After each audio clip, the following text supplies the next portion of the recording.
Okay, thank you all for coming. Oh, that seems really loud. Is that okay? No, it's good. Is that all right? Yeah. So, my name's Natalie Griffith. I'm the CEO of Press Space, and we're going to talk a bit this afternoon about social media, and hopefully give you some tips as how you can make your social stuff more effective. Before we do, though, I just wanted to throw a few stats out just to set the scene a little bit. So, in the last 3 years, we've had over 700 games released onto early access alone. The latest survey says that there's 1.1 billion mobile and tablet players worldwide currently. Just over a year ago now, Steam passed the milestone of having 9 million concurrent users. And in just the first quarter of this year, we reckon that there's 665 billion games downloaded. So you can see pretty clearly from those stats that we've got bigger audiences than we've ever had before, more people playing games than ever before. So that's potentially more customers, which is great. But you can also see that there's a ton load more games coming out as well, so it's much harder to attract those customers. We've also got new social channels popping up all the time, new distractions for everybody, much harder to get new things into people's consciousness. So that's potentially a bit of a problem, but it's also an opportunity as well, and I think it's really important that we look at it in that way and we don't see it as a negative. Because it's surprisingly easy to actually stack the odds in your favour and try and skew things a little bit towards what you're trying to achieve. There's obviously lots and lots of different strings to marketing and PR and branding and promoting what you're doing. But as I said, we're going to focus on social today. I'm only really scratching the surface of it. I'm more than happy to answer questions afterwards, or people can tweet me or come and find me. But the one message I want to leave everybody with, if nothing else today, is that the most important thing is that it's quality over quantity. I want to try and show you that the often vanity-driven quest to say that you've got X number of followers on Twitter or Y number of fan likes on your Facebook page, that can often cloud the point of social media, and it often makes it less effective into the bargain. So how do you go about getting that kind of engagement and getting people on board your channels? So the one thing you need to know is that social media isn't a destination in itself. It's not an end goal just to set up these channels. It's basically an endless runner. You've got to keep going, you've got to keep changing your strategy and your tactics, and you've got to evolve what you're doing right through time. But the good news is we can break it down, I think, into 5 fairly simple steps, which I've called A, B, C, D, and E, because I'm really original. So what are these stages? Well, first of all, you've got to ask yourself the question, what do you want to achieve? What are your goals? What are you trying to get out of this process? When you know that, you need to build a plan. You need to put a good strategy together. You then need to start making great content, and you've got to make sure it counts. That's quite often where a lot of people stop, but the last 2 stages are arguably the most important of the whole process. You have to constantly be asking yourself, does it work? Looking at the analytics, looking at the data and seeing if it's doing what you want and what you need it to do. And then when you've looked at that data, you need to be ready to evolve your plan and change it. Reevaluate what your goals are, because they're going to change along the way as well. And then make sure that you're constantly in that loop. So, simple, but we probably need to flesh it out, because 5 minutes is probably not enough for a developed talk. Okay, so before you start any new project, including developing a game, you usually have to think about what the actual point of the whole endeavour is. A solid communication strategy always has to stem from your broader business goals, not the other way around. It's not enough to kind of, it's good to set targets for your social media growth and the engagement and what's happening. But if the tail shouldn't be wagging the dog. You need to be making sure that your social media is in the service of your broader goals as a business. So take a step back, try and decide what it is that you're wanting to achieve with your brand, with your studio, with your game, and then make sure that that's being fed into all of the goals that you want to achieve, and that you're actually documenting that so that everybody knows they're working towards the same thing. It's always really important in any endeavour to make sure that you're thinking about what your sort of success criteria are. What do you define as success? And it's not what other people are telling you is successful, or what other people think is a success beat for you. It has to be what you define as success. And often that success criteria can be something as simple as making enough money to keep going, and that's perfectly valid. But often there's other more nuanced things that you want to look at as well. It may be that the first time you're doing something, you want to just experiment with publishing on a new platform, or maybe you want to work with a new partner for the first time and sales are a bonus. Either way, you need to know what it is that you're trying to achieve.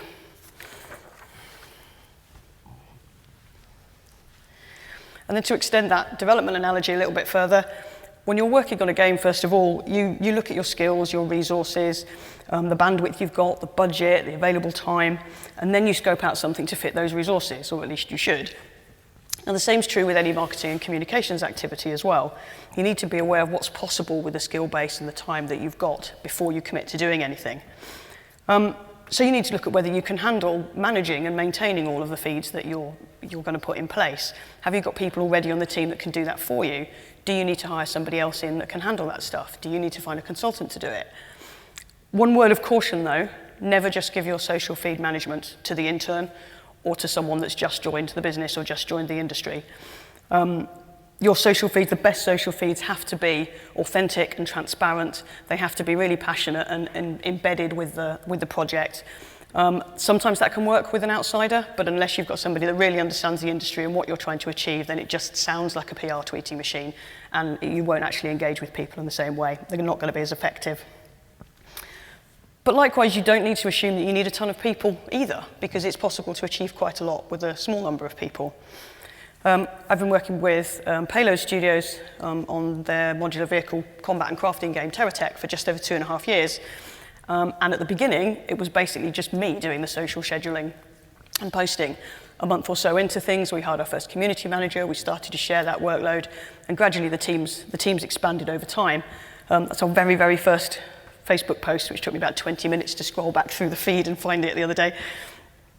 But we managed to build up a community from nothing with an unknown developer and an unknown IP just by putting that time and effort in. They took us through a Kickstarter 6 months in, they took us through an early access launch 6 months after that, and now 2.5 years later, they're sustaining a studio of 14 people, with 3 people full-time on social media and community management and talking to the players. And that's just from early access sales. So even with limited resources, it's possible to have a huge impact. So once you've worked out what resources you've got at your disposal, you need to work out exactly what channels you think are going to be effective for you. And in order to do that, you need to understand that not all social channels are created equal. It may seem obvious to many of you, and I hope it is to quite a few of you, but people don't use Twitter in the same way they use Facebook, and they don't communicate the same way on Snapchat as they do on Instagram. They're all used in different reasons by different people and at different times. So it still amazes me the number of people that hook up their Twitter feed to their Facebook and to everything else, and they'll do one post and it scatters it everywhere. It might be more efficient, but it's really not more effective. Before you can decide what channels are going to be good for you, you need to get an understanding of why they're different and the different kinds of people that use them. So you've probably seen this kicking around. It's done the rounds quite a while, and it's not a million miles away from the truth, but I think we can come up with a slightly more helpful and constructive way of splitting up the different networks. So I've kind of loosely put the most common ones and some of the up and coming ones into 4 main categories. And the first one of those is the channels that most people use for networking and connecting with friends or with family or extended social groups. Obvious ones on there, Facebook and LinkedIn, so it doesn't matter whether it's personal or professional use. But also increasingly with the kids, there's a lot of stuff going on Snapchat and a lot of stuff on WhatsApp, and it's a really, really growing space, the messenger apps for marketing. Now I've also included on there the game forums and any in-game social features you include in your game. Because while they're not social media channels, they are still channels that you manage and you own, and the message that goes out on those still needs to be consistent with everything you put on your social channels too, so it's always worth including them in this thought process. Then we look at the channels that people go to be entertained or to learn things and be taught things. So for us in games, clearly YouTube and Twitch are where it's at, but increasingly when people want to get involved in early games and behind the scenes stuff, all the streaming opportunities with Periscope, Facebook Live, stuff like Vine, it's all things that come into the mix that you need to think about. Then we look at the more kind of lifestyle ones, so the places where people are hanging out, they're not necessarily demonstrating a huge amount of brand loyalty on there, they're not necessarily following brand feeds, but it's where they're sharing their experiences and sharing moments in their lives that are important to them. So if you can hook into those moments and those experiences in your game and give them an opportunity to share that or to follow yours on there, then places like Instagram and Pinterest are really useful. I put Snapchat in there again as well, because one of the ways that a lot of brands are using that is not necessarily to have their own story on there of snaps, but actually creating custom emojis or custom filters for events or launches so that people can carry on the kind of conversations and exchanges they're having with all of their connections by using your brand artwork and details and bits and pieces from their brand to show their loyalty to their friends. It's just a great way to start thinking about it. And then you've got all the channels where people go to for news and information and just to keep updated with things. This is a lot more spread and a lot more disparate, and there's a lot more different types of people on these. But Twitter's an obvious one on there, Tumblr, Reddit, and obviously all these get used in different ways. But don't forget about news feeds, don't forget about the blog on your site, the main game website itself where people are going to go to get a core bit of information about what you're doing.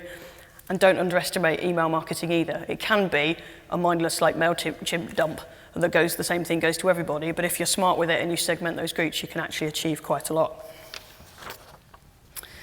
So you can see that there's a few channels on there that appear in different columns, and that's understandable. There's always going to be blurred edges here. It's not an exact science. But it's worth bearing this rough idea in mind when you're starting to think about the kind of content you're going to create and what sort of things people expect to see on those channels. And it's also okay to not have a particular channel. It's okay to not have a Facebook page for your game. If you're working on a game that's going to be building up over a long period of time, you want to build a community up around it, you're going to have a lot of in-development stories, loads of things revealed about the lore and the background, and you know people are going to be, you've got lots of opportunities to interest people in that stuff, then having a Facebook presence can be great. But if you're just doing a new match 3 for Android, there's not really a great deal of point of having a Facebook page. It's going to create extra work for you, and it's not really going to achieve an enormous amount. So again, go back to what it is that you're trying to achieve, work out the best places to reach the people that you think are going to care about what you're doing, and then work out the channels you're going to use.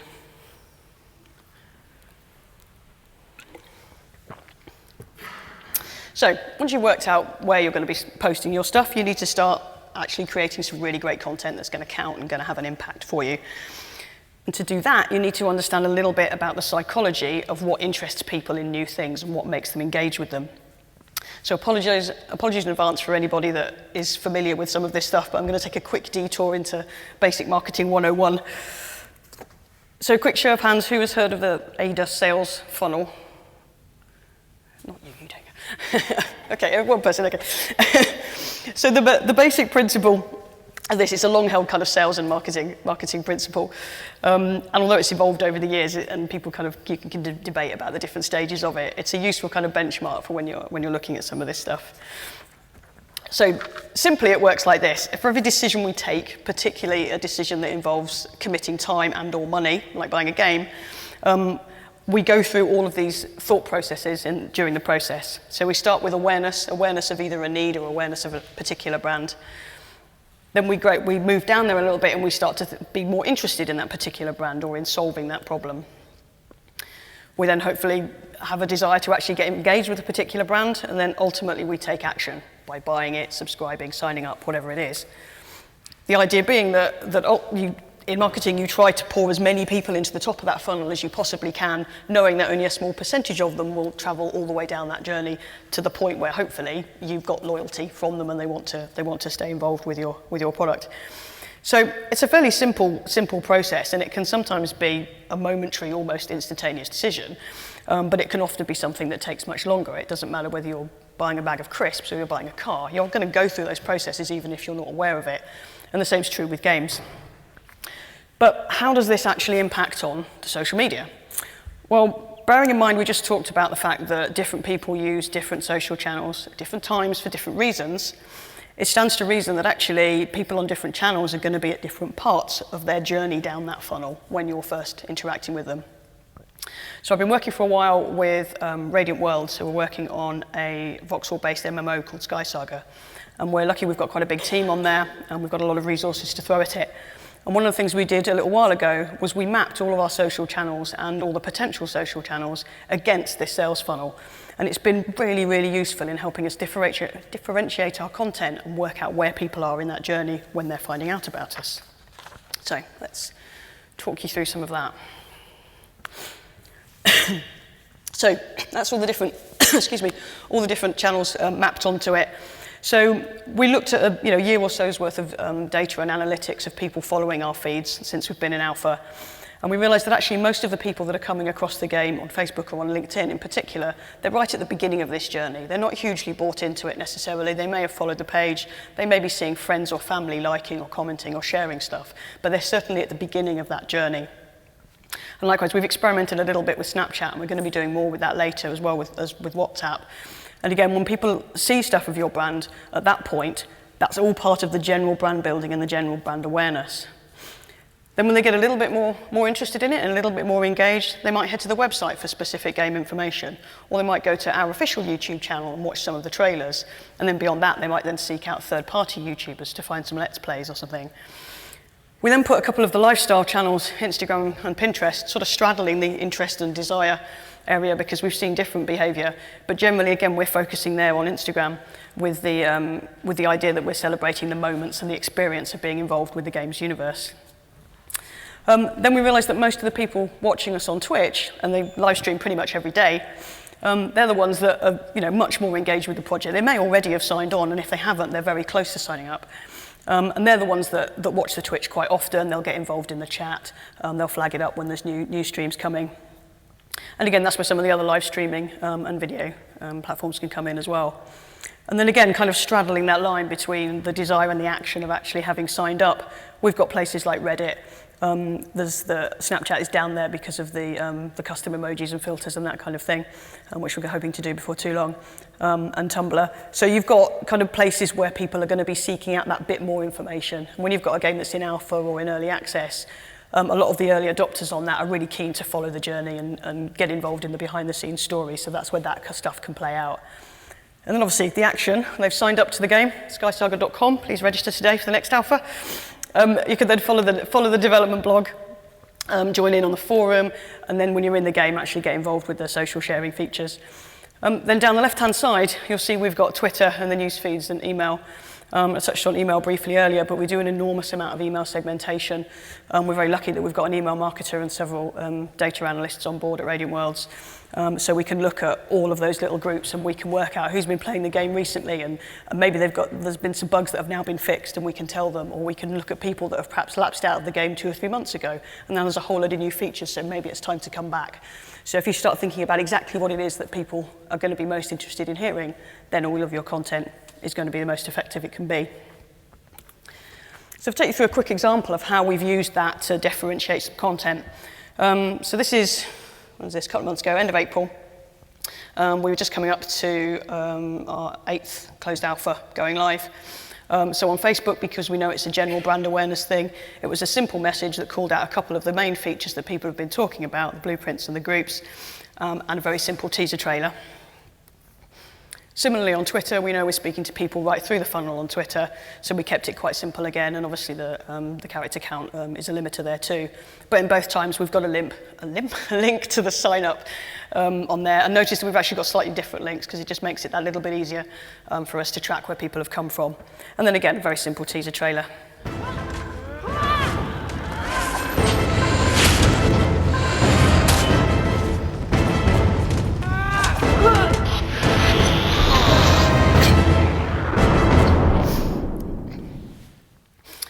And then onto the website, where we know people have moved a little bit further down the funnel, they're wanting to find more information, we'd have a more detailed version of the trailer that auto-plays in the background of the site whenever they go to it.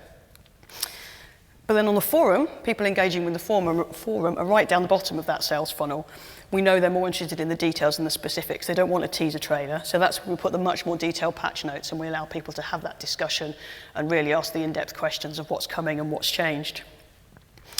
Then with Instagram, like I said, we were looking at the moments and the experiences of it. So instead of doing it as the alpha went live, we used that as the place where we teased it. And we corralled Boomkin, who's one of our lead streamers that streams almost every day. And we did a fun video to try and capture the sort of excitement we were all feeling that there was a new alpha coming. Come here, come here. You have to see this. Come here. Look, look, look, look. So it's a bit of fun. It was our first kind of experiment with that. Video works well for us on most channels, but it works particularly well on Instagram. So you can see there that actually there's a little bit of custom content, but a lot of it is the same content presented in an ever slightly different way or with slightly different language.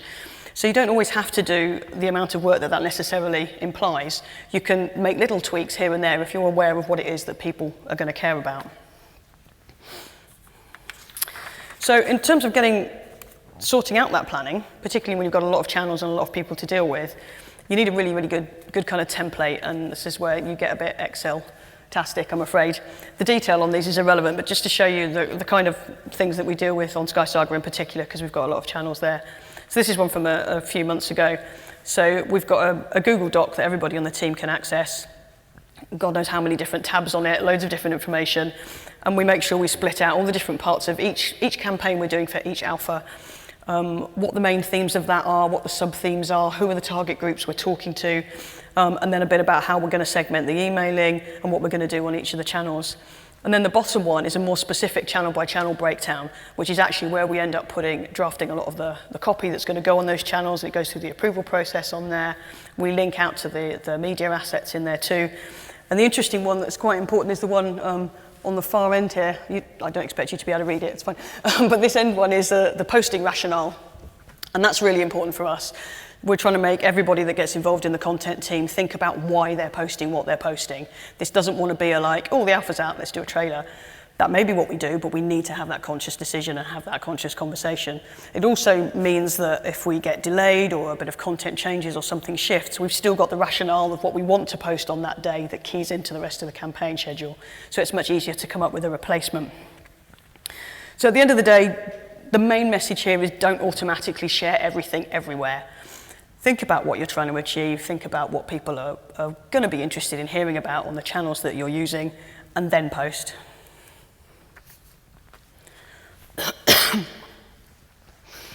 Now, even if you're going to this level of detail to plan ahead and hopefully get exactly the right content out at the right time to the right people, you still can't guarantee that everything's going to land the way you want it to. It can be quite unpredictable.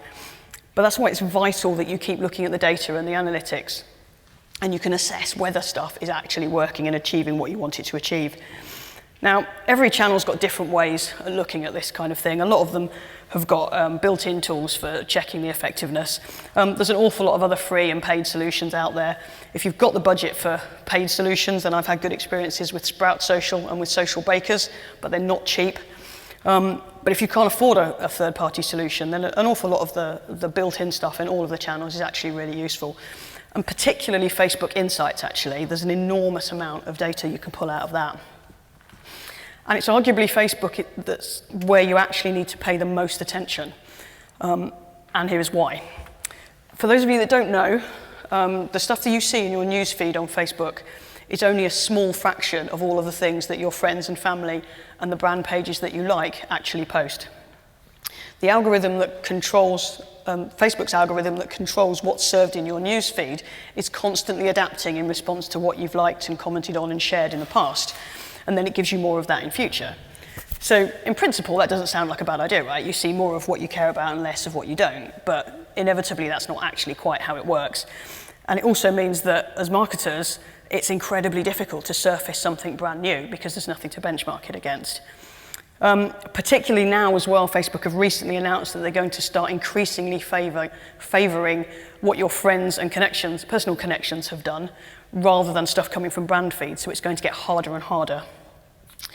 On average, if you're running a brand page on Facebook, you can only reliably expect 10 to 15% of your followers, if you're really going for it, are going to see everything that you post. If you sponsor a post or put money behind it, then obviously you're going to get much more reach because that's what they're trying to get you to do. But there are lots of things you can do to increase your organic reach, so the reach of all your posts without you having to spend any money. Now the great thing is that we've got all of this data, and that's just a small handful of the graphs from some of my clients. There's a ton of stuff in there, and you can get a bit overwhelmed by it, but it's definitely worth looking at. And I think even before you start reacting to the specific data on there, I've got a handful of tips of ways you can actually skew things in your favour right from the beginning. So the first one is having a regular and predictable posting schedule. One post a day actually works pretty well, sometimes one every other day. Also, make sure you never post another one too quickly. If you do something even with only a few hours separation, they basically cannibalize each other's views, and it drastically brings your reach down. The performance of every post is a direct result of the performance of the posts that immediately followed it, and actually the ones that immediately preceded it and the ones that follow it. But actually you can play with that. And if you've got a really important message coming out, you can bank some good reach in advance. You can do 3 or 4 days of stuff you know is going to perform well from your previous stats to start upping the organic reach before you're ready to push the big announcement out, and it can help give it an extra push. You also want to look at the best times to post things. This is one of the most useful ones to look at on a regular basis, actually, and see when most of your fans are online. On average, it's quite often kind of between 5 and 7 in the evening in your particular territory, but that can vary depending on what you're doing, what territory you're in, and where a lot of your fans are. This is actually one from a band that I work with called Skinny Lister, and actually the peak of the fan interaction on Facebook goes on much later at night than it does on a lot of the other ones, probably because everyone's getting home from shows and jumping on the Facebook page. But it's always worth paying attention and looking at that, because it can really help you time things effectively. And mix up the different media types as well. The algorithm will always defavor you if you're doing the same type of media all the time. So that's a snapshot from a good few months ago on TerraTech's feed, about 10 days worth there, and you can see the oldest post at the bottom. We had 2 posts that had pictures, one with a link, another picture, video, link, 2 videos, link, picture, picture. You're always going to get peaks and troughs of your engagement and your interaction, and that's fine. But by mixing it up like that, you're actually going to help your organic reach much more. And also, video almost always performs best, particularly on Facebook, but on most of the channels, video is performing best now. But the really important thing is to keep that native. In other words, upload your video direct to the platform you're using. Don't just link a YouTube link everywhere. In Facebook in particular, you will get penalized if you're linking out of the Facebook ecosystem too much. So that's worth bearing in mind. And it's also worth bearing in mind that that doesn't just apply to video. You link out to anything and it's going to damage it. What we started experimenting with on SkySaga lately, which seems to be working so far, is actually when you have to put a link in, and sometimes you do, we're actually putting it in the first comment instead of in the main post, which can impact the algorithm. So that's worth thinking about. The other thing with video is that 85% of all Facebook video is watched without audio. A lot of people are watching it on the move, so never do video content where the impact of it is reliant on the audio, because most people won't hear it. And if you've got audio that has voiceover on it, or you've got interviews like this one, then do subtitles as well. It's very exciting, helping to determine what's the long history behind all of these events. How did we get here? What's in the future? There's all sorts of exciting stuff, and it's really, there's so much potential, so much opportunity to tell interesting stories and create an interesting world.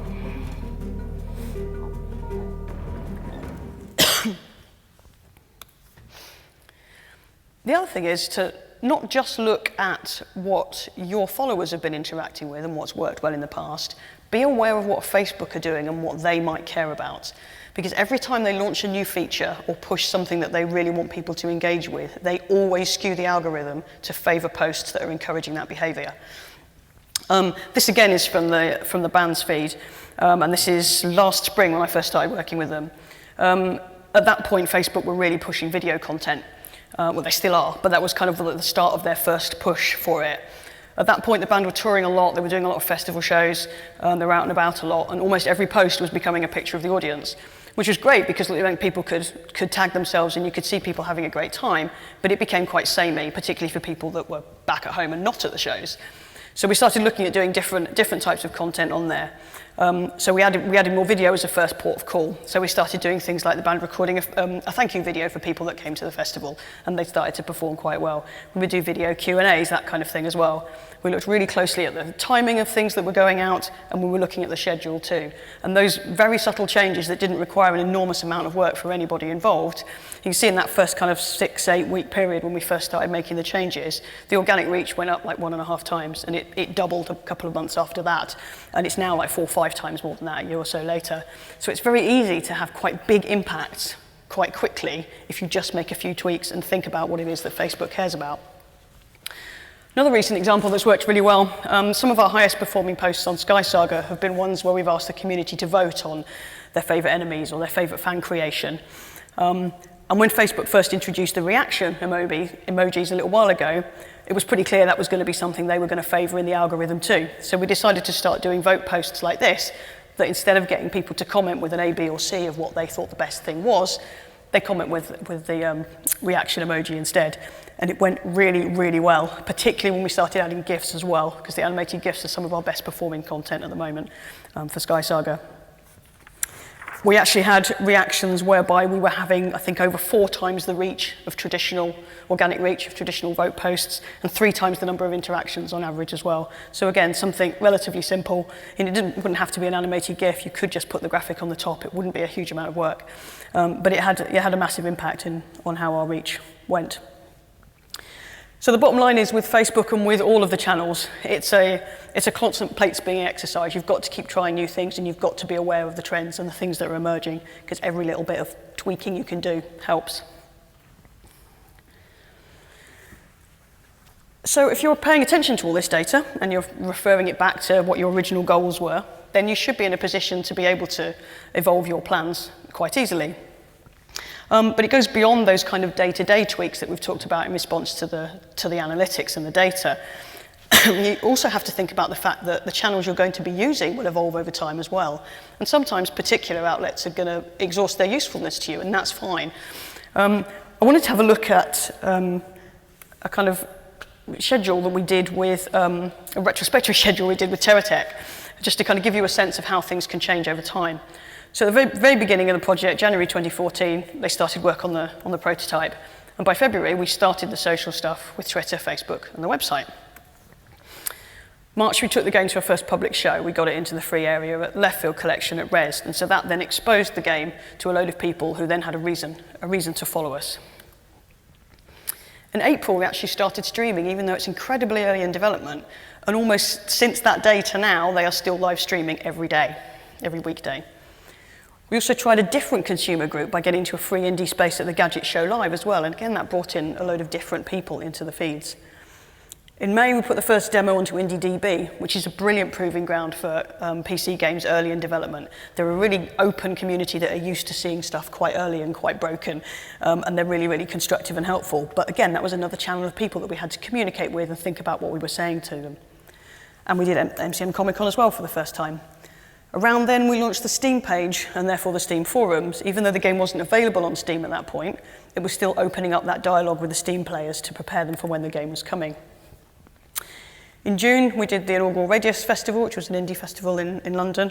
Picked up Game of the Show there 2 days before we launched our Kickstarter, which was great timing. But again, Kickstarter opens up another whole world of communication, and I could talk for another 4 hours about Kickstarter, but I won't. But you need to be talking to your backers in a different way to people that you're just trying to introduce to the game. Then a week before the end of the Kickstarter, we gave it a final boost over the line by launching the Steam demo. So the Steam forums then exploded at that point, and we had to start paying attention to them. We then closed down a little bit after the Kickstarter, and we were then talking a lot on our closed beta forums for the Kickstarter backers. And gradually, as we went through the year, we launched the first open public beta on Humble in late November, and then we opened the main public forums on the site in December. And from there, it's just continued on. The early access happened in February.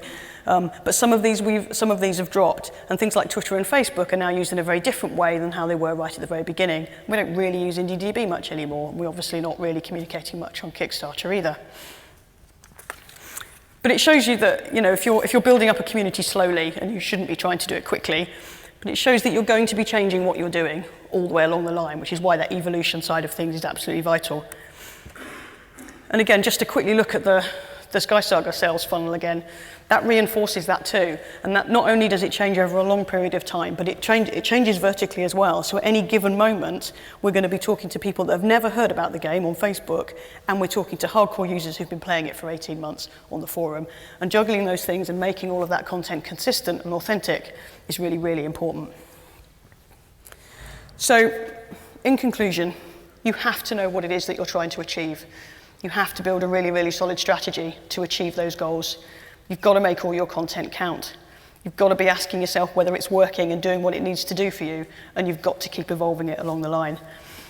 And one final thought, don't forget that social media isn't just about broadcasting.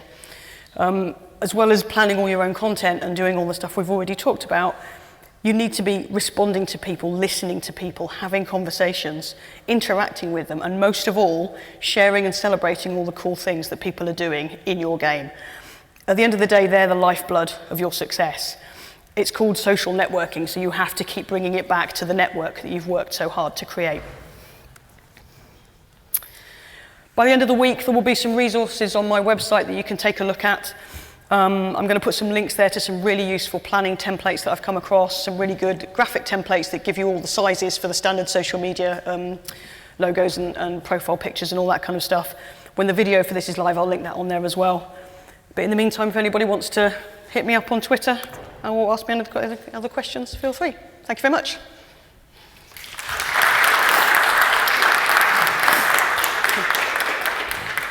Sort of quite understandable from a return on investment perspective, that you pay and we pay less than we get from a user, and it's very easy to quantify the value of it. But on the other side, then we also engage with our community on Facebook, and you can see sort of increasing engagement, more people liking the page, etc. But that's quite hard to quantify in terms of like business value. I was wondering whether you had any thoughts on how to go about, measuring, maybe attaching a monetary value to engagement. Yeah, attaching a monetary ROI on that kind of stuff is very, very hard. But you can do lots of kind of tracking. Particularly if you've got kind of sign up or download pages and stuff, you can do lots of kind of Google Analytics tracking to see where people have come from and kind of prove that posts have come from certain places. We've been able to do some clever stuff with Sky Saga, but it's PC, so it's slightly different, whereby actually we're ultimately going to be able to track people all the way through the process and into the game signing up. So somebody that is a certain type of player, if you've got somebody that's a creative builder in the game, we'll ultimately be able to track them all the way back and know that they came via Reddit or whatever. And so then we can start targeting content to people that way.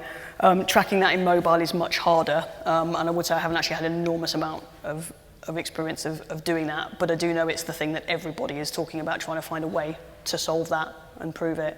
But I think if you can look at the analytics of how your social channels are performing and just showing that you've reached more eyeballs, if you were measuring traditional press coverage, you'd be looking at subscription numbers and page views and that kind of thing on online things, or you'd be looking at copy sold and that kind of stuff in print.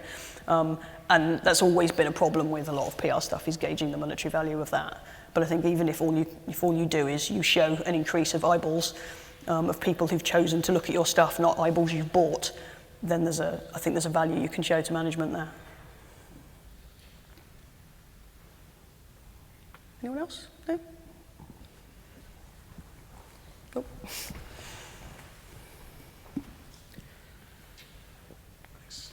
Yeah, thanks. That was a great talk. Just had a quick question about what level of resource you imagine you'd need to commit, say on a weekly basis, to maintain a relatively modest social media presence. That's kind of a hard question to answer. A little bit of a how long is a piece of string question. Yeah. Depends what you define. I guess what would the base level be? Where do you think the kind of minimum effort to get something started would be? Well, I think I would throw it back to you and say, what are you trying to achieve? And I think that's the bottom line. If you're trying to have quite a slow burn and you're just trying to establish the brand within the industry, and you're trying to build up some people to, get some investment or get some finance, then the amount of social stuff you need to do is probably quite small. But if you're something like TerraTech and you're kicking off a brand from scratch and you've got a few months to do it, then you're going to put more effort into Facebook and Twitter and events. So it really does all come down to what it is you're trying to achieve. There isn't a kind of, I'd love to be able to tell you, well, you must have this, this, and this, and this, and this would be great as well. It's kind of, it's a horses for courses situation, which is why you do need to be aware of what it is that you're trying to achieve. All right, thanks. But don't underestimate the amount of work it takes. That's what I would say. I think a lot of people tend to kind of bolt that on at the end and go, I'll do some tweets later while I'm making a coffee, instead of making it like root and branch part of what you're doing. All right, thank you.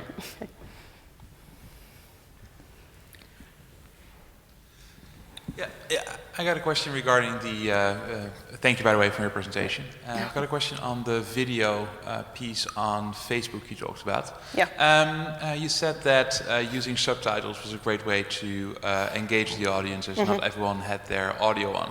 I was wondering if you have any more stats around that. So do you, for example, see that if you do not have those subtitles on, people watch that video for a short amount of time, or how do you exactly measure that? On Facebook, it's difficult to. On YouTube, you can get stats for the percentage of the way through the video people have watched. On Facebook, they count a view as, I think it's more than 3 seconds or 5 seconds, something like that. So you can't see how far people have watched.